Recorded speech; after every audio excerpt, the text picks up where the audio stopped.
All right, Stephen, firstly, thanks very much for your time. Really, really appreciate it. Before we get into, the four quarterfinals, I just wanted to know from you, is there like a thought at the back of your head, like saying to yourself, I really wish Jamaica was there or we have to be there 2026, you know what I mean? I've been telling people 2026 has to, the expanded number of teams, we have to be there in 2026, and I think it will happen.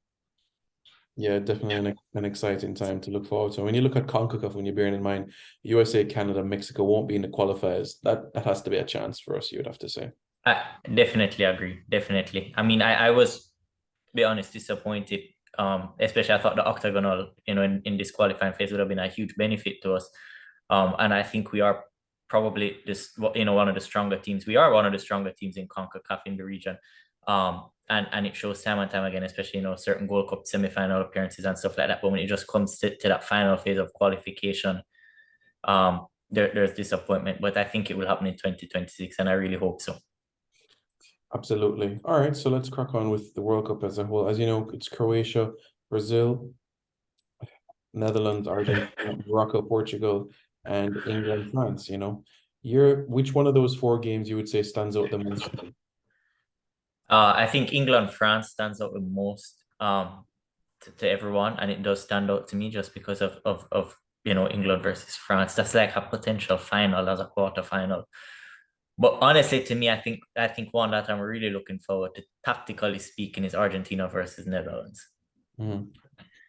All right. Now, talking about that Dutch Argentina game, the most stands out for you? Is it perhaps the Dutch back three, Cody Gakpo, and how he has been doing so far from the Dutch standpoint? What are some of the points that we should really, really look out for?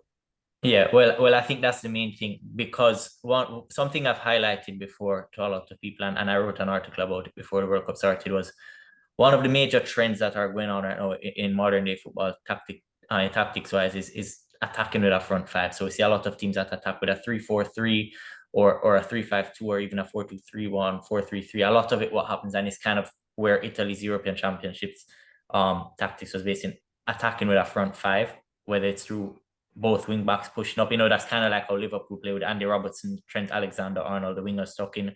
So there's a front five there, and that's how the Netherlands basically played against the USA with Cody Gakpo playing as a 10.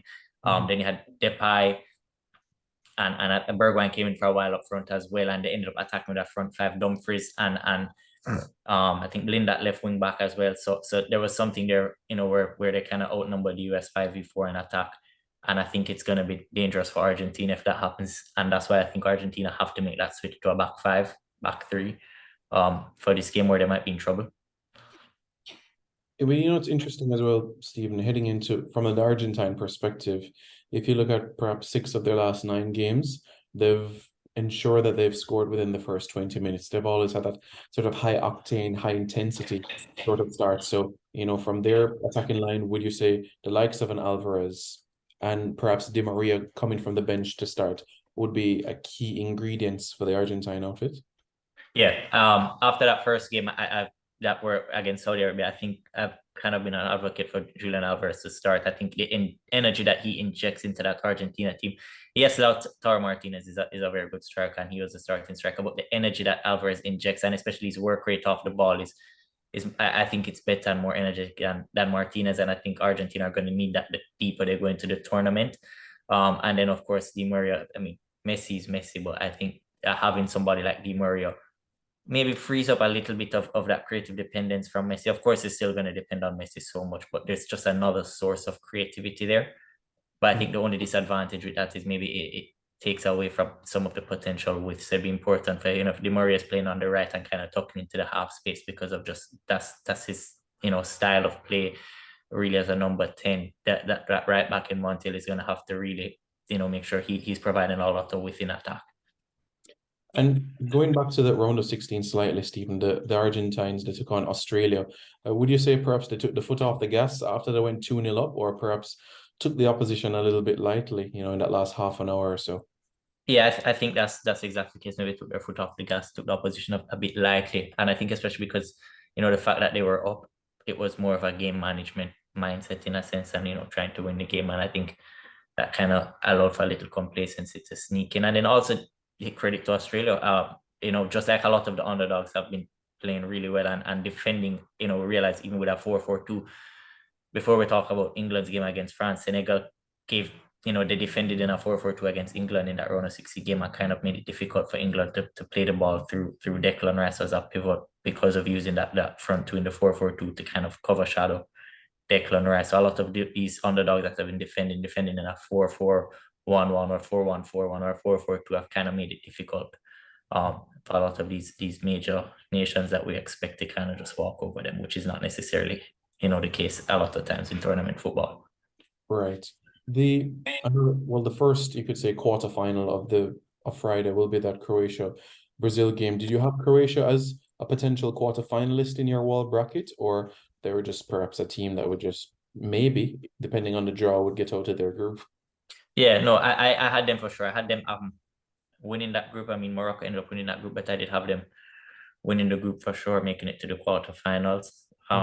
That midfield three, and then having a target man like Kramaric, anything can happen. And time again, Croatia proves themselves. So yeah, so that's it's funny, from Croatia's group, Croatia and Morocco advanced, and those two teams are in the quarterfinals. So that's pretty awesome. that was, I mean, I think it's something that was kind of that's kind of the group of death when you look on just like the relative strength, and not only the strength but also the competitive balance in the group compared to the other groups. Because we looked at a lot of people are saying Group B, that was really the group of death according to FIFA rankings and everything. But then also when you take kind of like the competitive balance aspect of it according, variation and everything in the FIFA rankings and all of that, Group F actually, is pretty competitive, and I think it shows the quality and the competitiveness of those teams.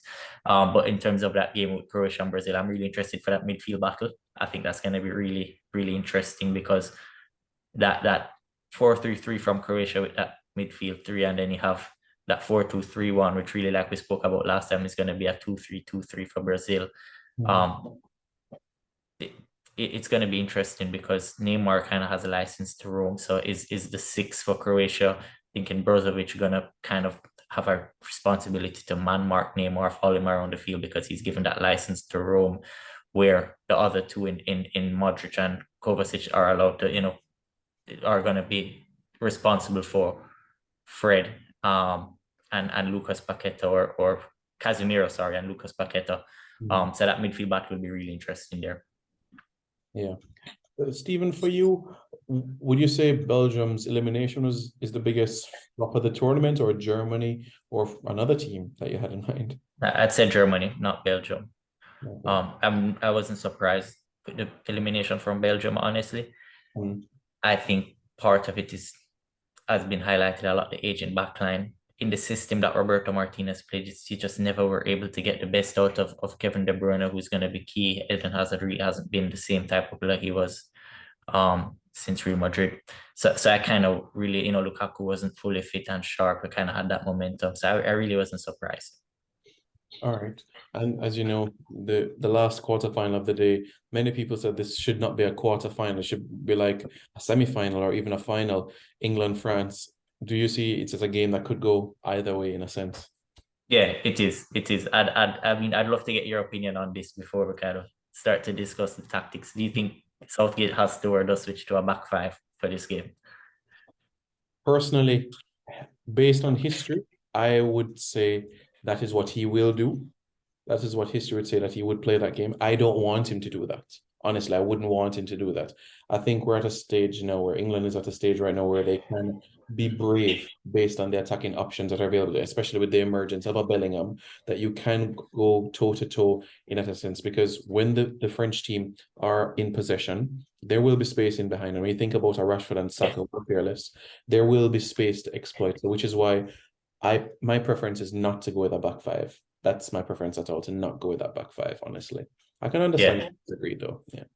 Yeah, no, I can see where, especially England have been playing a much more possession-based game, counter-pressing game. They're actually the best counter-pressing team left in the tournament according to the data after Brazil, which is very interesting. That wasn't something I really expected from England. I mean, there's the players and the ability to do it, but because of what we've seen before.